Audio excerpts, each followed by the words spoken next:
అనంతపురం జిల్లా కనేకల్ మండలంలో భారీ వర్షం కురిసింది. ప్రధానంగా కనేకల్ మండలంలోని సొల్లాపురం, హనుమాపురం, హనకనకల్ గ్రామాల్లో కుండపోత వర్షం కురిసింది. నిన్న సాయంత్రం నుంచి ఏకధాటిగా వర్షం కురవడంతో వాగులు, వంకలు పొంగి పొర్లుతున్నాయి. ముఖ్యంగా కనక చెరువు నిండిపోవడంతో వేదావతి, అగ్రి నది ఉధృతంగా ప్రవహిస్తున్నాయి. మరోవైపు కనేకల్, ఉరవకొండ మధ్యలో ఉన్న తాత్కాలిక కాజ్వే వర్షం దెబ్బ కొట్టుకుపోవడంతో ఆయా గ్రామాల మధ్య రాకపోకలు ఆగిపోయాయి.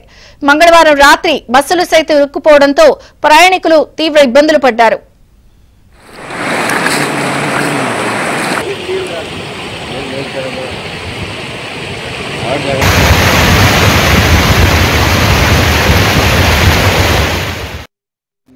నిన్న మొన్న 2 రోజుల నుంచి భారీ వర్షం కురవడం వల్ల కనేకల్ టు ఉరవకొండకు పోయే రహదారి తాత్కాలికంగా నిర్మించిన రహదారి మీద నీళ్లు రావడంతో రాకపోకలు అంతరాయం జరుగుతూ ఉంది. ఇంతకు ముందు వచ్చేసి హెచ్ఎల్సి కెనాల్ దగ్గర రోడ్డే తొందరగా ముగిస్తే అందరికీ బాగుంటుందని కోరుకుంటున్నాం. ఉరవకొండకు కనేకల్కు రానుపోని దారిలో తాత్కాలికంగా నిర్మించిన వేదావతి హగిరి పైన 2 రోజుల అతి భారీ వర్షాలు కురుస్తున్న కారణంగా పగిరికి నీళ్ళు రావడంతో మొత్తం కొట్టుకుపోయింది.